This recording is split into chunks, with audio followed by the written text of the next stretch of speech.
وقل رب زدني علما. الحمد لله نحمده ونستعينه ونستغفره ونؤمن به ونتوكل عليه ونعوذ بالله من شرور أنفسنا ومن سيئات أعمالنا. من يهده الله فلا مضل له ومن يضلله فلا هادي له. ونشهد أن لا إله إلا الله وحده لا شريك له. ونشهد أن سيدنا ومولانا محمدا عبده ورسوله الذي أرسل بالحق بشيرا ونذيرا وداعيا إلى الله بإذنه وسراجا منيرا.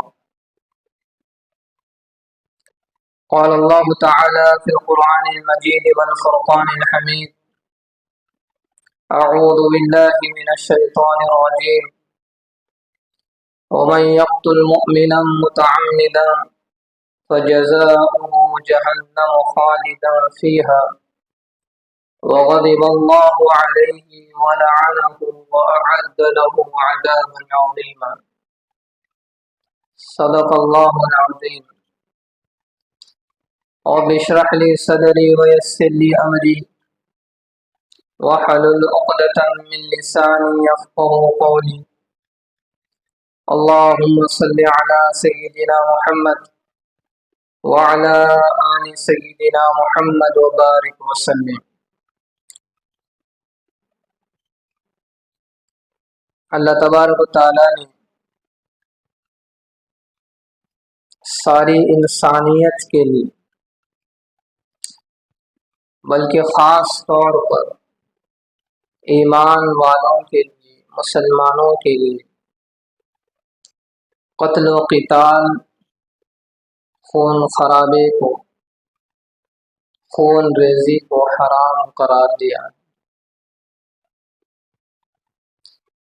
اور یہ بات سمجھائی گئی کہ قتل کرنا، خون بہانا، یہ اتنا بڑا جرم ہے کہ قتل کرنا انسان کو ہمیشہ ہمیشہ کے لیے جہنم میں داخل کر دیتا. قتل کرنا اللہ کے غضب کو دعوت دینا ہے. قتل کرنا، خون بہانا اللہ کی لعنت، اللہ کی پھٹکار کو دعوت دینا. خون بہانا جہنم کے سخت ترین عذاب کو دعوت دینا. اللہ تعالیٰ نے قرآن مجید میں اس پہلو کو مثبت انداز سے بھی سمجھایا، منفی انداز سے بھی سمجھایا. قتل کے احکامات بتا کر بھی سمجھایا. قصاص اور دیت کا تذکرہ قرآن مجید میں اللہ نے ذکر فرمایا تاکہ لوگوں کو یہ بات سمجھ آ جائے کہ اللہ کے نزدیک انسان کی جان کی کس قدر اہمیت ہے. اللہ کے نزدیک انسانی جان کی بہت اہمیت ہے، بہت اہمیت ہے.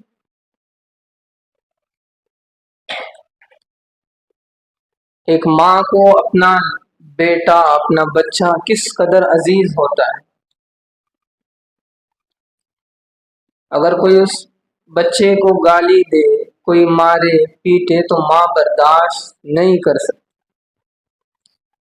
تو انسان کو تو اللہ نے پیدا کیا، انسان کا خالق، اس کا تخلیق کرنے والا تو اللہ ہے. جب کوئی انسان اللہ کی تخلیق کو نقصان پہنچائے، اس کو مار دے، اس کو قتل کر دے، تو پھر کیا اللہ پاک غضبناک نہیں ہوں گے؟ تو گویا قتل کرنا یہ اللہ کے غضب کو دعوت دیتا ہے، اللہ کی لعنت کو دعوت دیتا ہے۔ اس لیے اللہ پاک نے قرآن میں قتل کے احکامات بتائے، قصاص اور دیت کے احکامات بتائے، تاکہ لوگ قتل کرنے سے اپنے آپ کو بچائیں رکھیں۔ معاشرے میں، سماج میں یہ قتل و غارت گری اور یہ فتنہ فساد نہ پیدا ہو۔ انسانیت کو یہ بات سمجھ آ جائے کہ میرے نزدیک انسان کی جان کی کتنی اہمیت ہے۔ قرآن مجید میں اللہ نے بہت واضح الفاظ میں اس بات کو سمجھایا کہ انسانی جان میرے نزدیک کس قدر اہمیت رکھتی ہے، اور اس کی اہمیت کو قاتل کو ملنے والی سزاؤں کے ذریعے سے سمجھایا کہ جب کوئی آدمی کسی انسان کا قتل کرتا ہے تو پھر وہ قاتل اللہ کی نگاہ سے کس قدر گر جاتا ہے، رسوائی اور ذلت اس کا مقدر بن جاتی ہے۔ قرآن مجید میں اللہ تعالیٰ نے بہت واضح الفاظ میں فرمایا وَمَن يَقْتُلْ مُؤْمِنًا مُتَعَمِّدًا فَجَزَاؤُهُ جَهَنَّمُ خَالِدًا فِيهَا وَغَضِبَ اللَّهُ عَلَيْهِ وَلَعَنَهُ وَأَعَدَّ لَهُ عَذَابًا عَظِيمًا۔ اللہ کہتے ہیں کہ جو شخص کسی مسلمان مومن کو جان بوجھ کر قتل کرتا ہے، مار دیتا ہے، اس کا خون بہا دیتا ہے، تو اللہ فرماتے ہیں کہ فَجَزَاؤُهُ اس کی سزا ہمیشہ ہمیشہ کی جہنم ہے، ہمیشہ ہمیشہ کی جہنم۔ وَغَضِبَ عَلَيْهِ اور اللہ کا غضب اس پر ہوگا، اور اللہ کی لعنت اس پر برستی رہے گی، اور پھر جہنمیوں سے بڑھ کر سخت ترین عذاب اللہ پاک قاتل کو عطا کرے۔ گویا اللہ پاک نے اس آیت میں قاتل کو ملنے والی 4 سزاؤں کا ذکر فرمایا۔ آپ سوچیں کہ اللہ کے نزدیک قاتل کس طرح گرا ہوا اس کا مقام ہوگا۔ ایک سزا بھی کافی تھی کہ ہمیشہ ہمیشہ جہنم اس کے لیے مقرر کر دیتے، لیکن 4 سزائیں اللہ پاک اس کے لیے مقرر کر رہے ہیں۔ پہلی سزا کہ وہ ہمیشہ جہنم میں رہے گا، ہمیشہ۔ دوسری سزا کہ اللہ کا غضب اس پر ہوگا۔ اب تصور کریں کہ جس بندے پر اللہ کا غضب ہو وہ تو تباہ ہو گیا، وہ تو ہلاک ہو گیا، اس کی دنیا اور آخرت دونوں ہلاک ہو گئیں۔ اب ساری دنیا مل کر اس کی ہلاکت کو روک نہیں سکتے۔ تیسری سزا اللہ تعالیٰ اس پر اپنی لعنت برسائیں، پھٹکار پڑے گی، یعنی وہ اللہ کی رحمت سے محروم کر دیا جائے گا۔ اس دنیا میں اس سے بڑا بدبخت کوئی انسان نہیں، بدنصیب کوئی انسان نہیں جو اللہ کی رحمت سے محروم کر دیا گیا، اور قاتل اللہ کی رحمت سے محروم کر دیا جائے گا۔ چوتھی سزا جو اللہ تعالیٰ قاتل کو دیں گے، سخت ترین عذاب، سخت ترین عذاب، جو عذاب جہنمیوں کو دیا جا رہا ہے اس سے بڑھ کر اللہ پاک قاتل کو دیں گے۔ اب جہنم کا عذاب، اس کی خوفناکی، اس کی ہولناکی جو قرآن مجید میں ذکر کی گئی ہے، احادیث میں ذکر کی گئی، وہ تو انسان کے ہوش حواس انسان کھو بیٹھتا ہے۔ اس کے تذکرے ہی سے حضرت عائشہ رضی اللہ تعالیٰ عنہ کی آنکھیں چھلک گئی تھی، اس جہنم کے خوف سے، اپنے میدان محشر کی ہولناکی سے حضرت عائشہ رضی اللہ تعالیٰ عنہ کی آنکھیں چھلک گئی۔ نبی علیہ السلام نے پوچھا کہ عائشہ تم رو رہی؟ تو حضرت عائشہ نے کہا کہ اللہ کے رسول، میدان محشر کی خوفناکی یاد آ گئی، وہاں کی ہولناکی مجھے یاد آ گئی۔ اب دیکھیں جہنم، میدان محشر میں ایک مجرم کو، ایک گنہگار کو اللہ تعالیٰ عذاب دیں گے، اس کو آگ کے جوتے پہنائے جائیں اور اس آگ کے جوتوں کی تپش، اس کی گرمی کی وجہ سے اس کا سر کھولنے لگے گا۔ جیسے گرم پانی یا سالن بہت زیادہ گرم ہو جائے تو پھر اس کے اندر سے آواز بھی آتی ہے اور وہ کھولنے لگتا ہے۔ تو اس جوتے کی تپش اور اس کی آگ کی وجہ سے اس گنہگار بندے کا دماغ کھول رہا ہو، اور وہ اس موقع پر یہ سمجھ رہا ہوگا کہ اس وقت جو عذاب مجھے دیا جا رہا ہے شاید ہی یہ جہنم اور اس قیامت کے میدان محشر کا سب سے سخت ترین عذاب ہوگا۔ اور یہ سمجھ رہا ہوگا کہ سب سے سخت ترین عذاب مجھے ہی دیا جا رہا ہے، جبکہ وہ عذاب جہنم اور میدان محشر کے عذابوں میں سے سب سے ہلکا عذاب ہوگا۔ جب ہلکے عذاب کی یہ نوعیت ہے، اور پھر جہنمیوں کو جو عذاب دیا جائے گا اس سے بڑھ کر اللہ کہہ رہے ہیں کہ میں قاتل کو اس سے بڑھ کر عذاب دوں گا، تو پھر اس کی نوعیت، اس کی شکل و صورت کیا ہو؟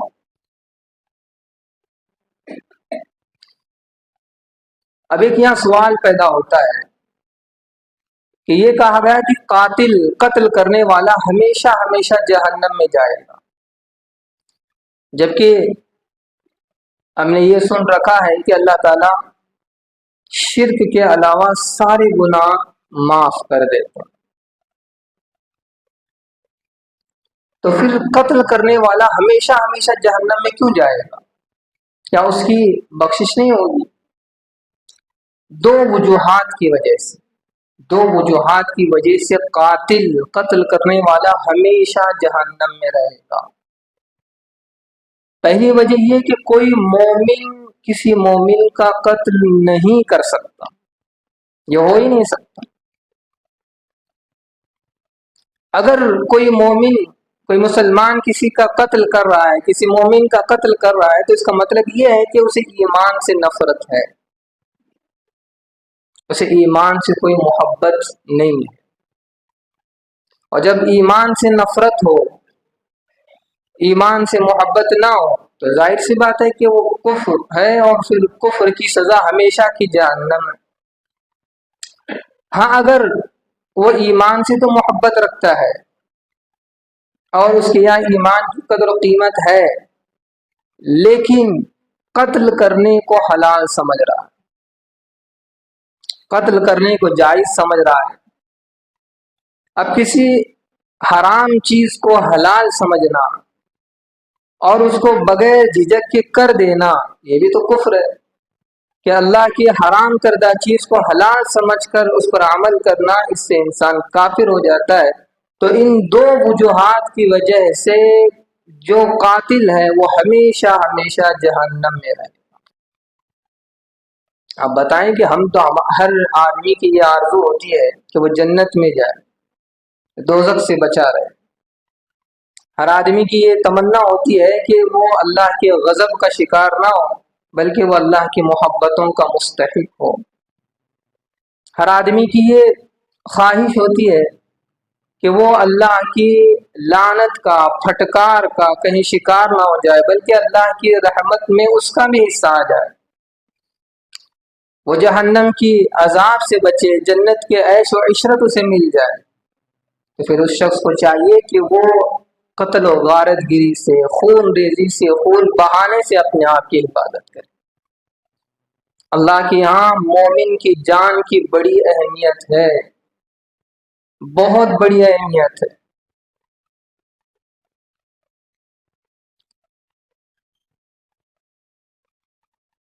ایک صالح معاشرہ، صحت مند معاشرہ، پھیلتا پھولتا سماج، جن اسباب کی وجہ سے وہ سماج ٹوٹ جاتا ہے، بکھر جاتا ہے، اس کی ترقی رک جاتی ہے،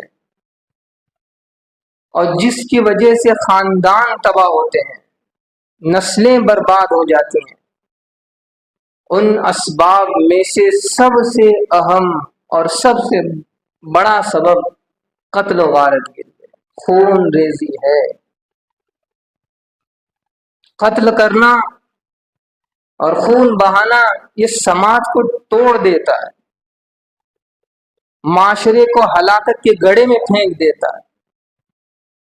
یہ صرف ایک انسان کا قتل نہیں ہوتا، پورے سماج کا قتل ہوتا ہے، پوری انسانیت کا قتل ہوتا ہے، خاندان اس سے بکھر جاتے ہیں، نسلیں اس سے تباہ ہو جاتی ہیں۔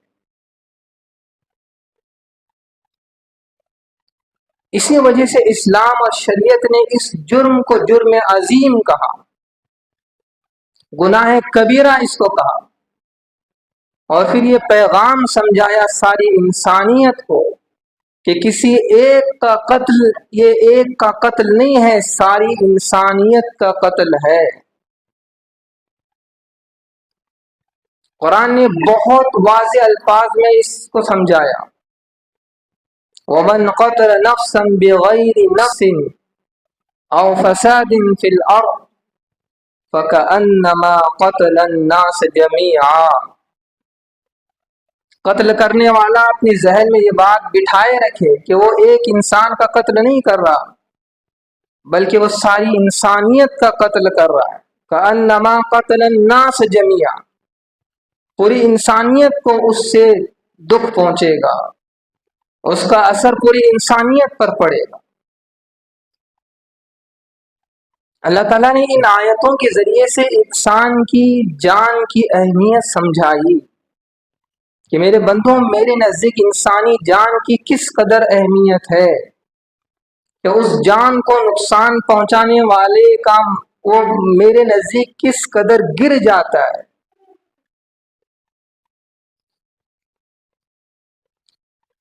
اللہ تعالیٰ نے قرآن مجید میں اپنے نیک بندوں کے اوصاف بیان کیے۔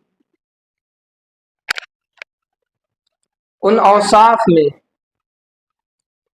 اللہ نے خاص طور پر ایک وصف کو ذکر فرمایا کہ میرے نیک بندوں کے اوصاف میں ایک وصف، ایک صفت یہ ہوتی ہے کہ وہ قتل سے، خون بہانے سے، خون خرابے سے اپنے آپ کو بچائے رکھتے ہیں۔ اور واقعی جو حقیقی مومن ہوتا ہے، جس کے دل میں ایمان ہوتا ہے اور اللہ کا ڈر اور اللہ کا خوف ہوتا ہے، وہ پرامن ہوتا ہے، اور وہ معاشرے کو بھی پرامن دیکھنا چاہتا ہے، سماج کو بھی امن و امان میں دیکھنا چاہتا ہے، اور وہ ہر ایسے کام سے اپنے آپ کو روکتا ہے جس سے سماج ٹوٹتا ہو، جس سے سماج کو نقصان پہنچتا ہو، جس سے سماج کی ترقی رک جاتی ہو، جس سے نسلوں پر اثر پڑتا ہو۔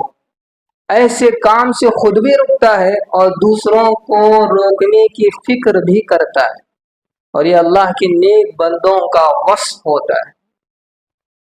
قرآن مجید میں اللہ نے اس وصف کو بتایا کہ میرے نیک بندوں میں یہ وصف ہوتا ہے، وَلَا يَقْتُلُونَ النَّفْسَ الَّتِي إِلَّا حَرَّمَ اللَّهُ إِلَّا بِالْحَقِّ، کہ میرے نیک بندے کسی جان کو ناحق قتل نہیں کرتے، جس چیز کو اللہ نے حرام کر دیا ہے کبھی اس کی طرف قدم نہیں بڑھاتے۔ تو اللہ کے یہاں انسانی جان کی بہت اہمیت ہے، بہت اہمیت ہے۔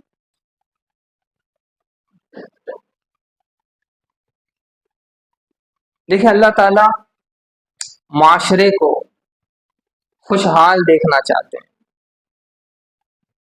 انسان کو ترقی کرتا ہوا دیکھنا چاہتے ہیں، سماج کو خوشحال دیکھنا چاہتے ہیں، پرامن دیکھنا چاہتے ہیں۔ تو اللہ نے اب جو کوئی سماج کے امن کو خراب کرنے کی کوشش کرے، سماج کی ترقی کے لیے رکاوٹ بنے، تو پھر اللہ پاک نے اسے راستے سے ہٹانے کی شکلیں و صورتیں بھی دیں، اس لیے کہ ان اسباب کی وجہ سے سارا سماج پریشان، سماج ٹوٹ رہا ہے، خاندان ٹوٹ رہے ہیں، نسلیں تباہ ہو رہی ہیں۔ تو پھر اللہ پاک نے ان جرائم کے خاتمے کے لیے شکلیں صورتیں بھی رکھی۔ اس میں ایک صورت ہے رجم۔ دیکھیں جن چیزوں سے ایک معاشرہ تباہ ہوتا ہے، خاندان تباہ ہوتا ہے، نسلیں تباہ ہوتی ہیں، ان میں بنیادی دو اسباب ہیں، دو اسباب، اور ان کے لیے اللہ نے سزا بھی مقرر کی ہے، اور یہ سزا انہیں دنیا میں ملے گی۔ ایک رجم، شادی شدہ مرد عورت زنا کرے اور پھر ان کی اس زنا پر 4 گواہ بھی موجود ہوں، 4 لوگ گواہی بھی دیں کہ ہاں بھائی انہوں نے زنا کیا ہے، شادی شدہ ہوں دونوں، یا یہ کہ وہ خود اعتراف کر لیں، وہ خود اعتراف کر لیں کہ ہاں بھائی ہم نے یہ جرم کیا ہے، تو پھر اب اللہ نے ان کے لیے جو سزا رکھی ہے وہ رجم کی ہے، اور یہ سزا لوگ نہیں دیں گے، کوئی عام آدمی نہیں دے گا، اسلامی عدالت کے قاضی یا جج اس سزا کو نافذ کریں گے، اور وہ سزا یہ ہے کہ انہیں پتھر مار مار کر ہلاک کر دیا جائے گا، اس لیے کہ زنا یہ معاشرے کو تباہ کر دینے والی چیز ہے، زنا نکاح کو بوجھ سمجھنے والی چیز ہے، زنا خاندان کو توڑنے والی چیز ہے، نسلوں کو تباہ کرنے والی چیز ہے، تو جو چیز اتنی مہلک ہو، خطرناک ہو، تو پھر اللہ پاک نے اس کی سزا بھی ایسی رکھی ہے کہ تاکہ لوگ اس سزا کو دیکھ کر عبرت حاصل کریں، کہ ان لوگوں کو پتھر مار مار کر ہلاک کر دیا جائے گا،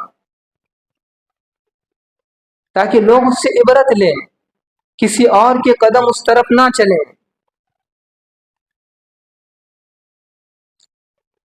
دوسرا اللہ پاک نے جو سزا رکھی ہے وہ قصاص، کہ کوئی آدمی کسی کو جان بوجھ کر قتل کرتا ہے تو پھر اس کے قتل کرنے کے بدلے میں قاتل کو بھی قتل کیا جائے گا، یہ قصاص۔ اب قتل کون کرے گا؟ کہ مقتول کے رشتہ دار نہ، بلکہ اسلامی عدالت کا قاضی یا جج اس قتل کو نافذ کرے گا۔ ہاں اگر اس کے ورثہ معاف کر دیں وہ الگ بات ہے۔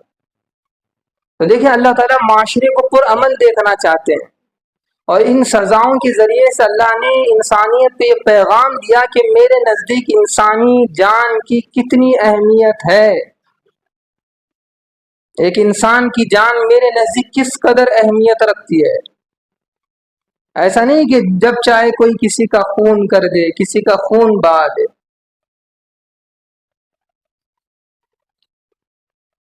اسلام کی تعلیمات پر غور کریں۔ نبی علیہ السلام نے ارشاد فرمایا کہ کوئی شخص کسی مومن اپنے مسلمان بھائی کو اسلحے کے ذریعے سے بھی اشارہ نہ کرے، کیوں؟ اس لیے کہ وہ نہیں جانتا کہ شیطان اس کے ہاتھ کو ڈگمگا دے اور وہ اس کا قتل کر دے، جس کے نتیجے میں وہ ہمیشہ ہمیشہ کی جہنم کا مستحق بن جائے۔ لیکن اسلام قتل تو بہت دور کی بات ہے، اسلام تو ہمیں یہ تعلیم دے رہا ہے کہ ہم کسی کو اسلحے سے اشارہ بھی نہ کریں، کہ کہیں ایسا نہ ہو کہ شیطان بہکا دے اور وہ اس کا قتل کر دے اور یہ ہمیشہ کی جہنم کا مستحق بن جائے۔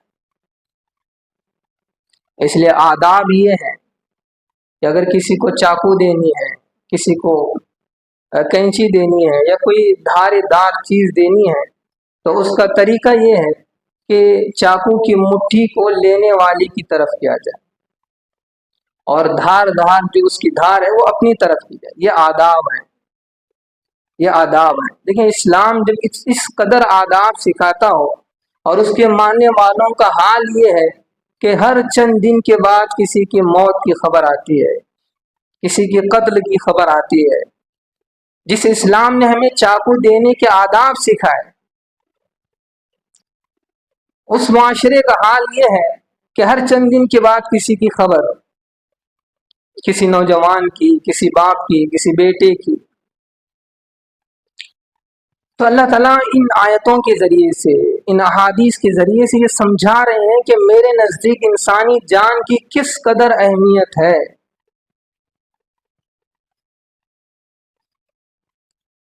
حضرت عبداللہ بن عمر رضی اللہ تعالیٰ عنہ فرماتے ہیں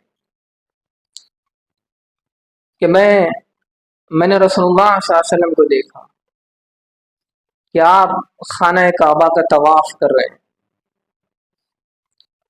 اور اسی طواف کے دوران نبی علیہ السلام نے خانہ کعبہ کی طرف متوجہ ہو کر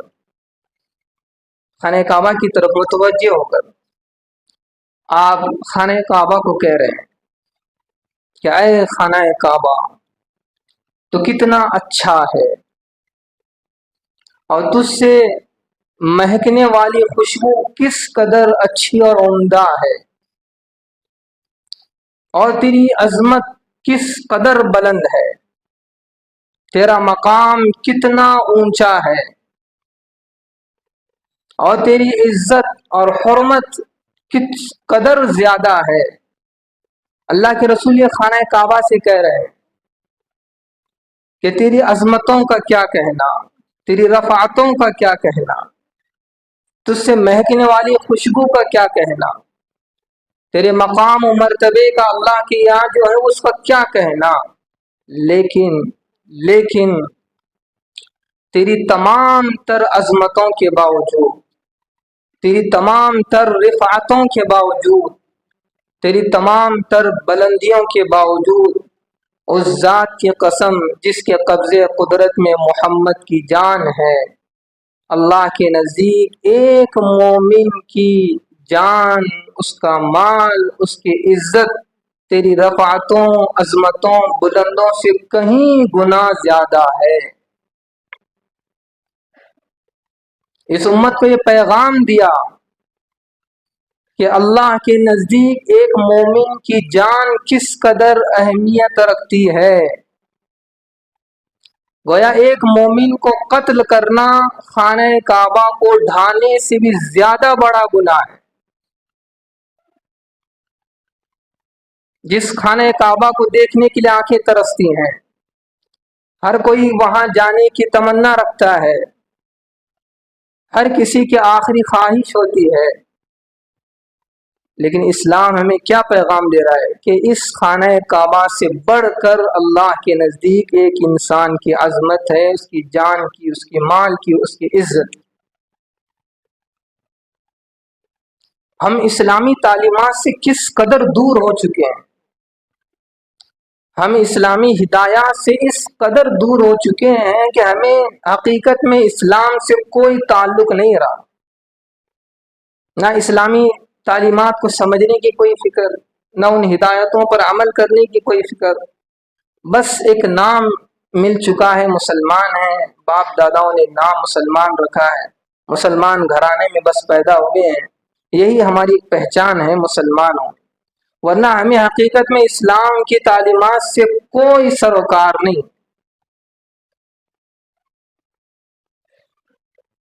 کہ کتنے افسوس کے ساتھ کہنا پڑتا ہے کہ ہمارے نزدیک انسانی خون کتنا سستا ہو چکا ہے، معمولی باتوں پر قتل کرنا بس ایک رواج بن چکا ہے۔ خون خرابہ یہ ہمارا ایک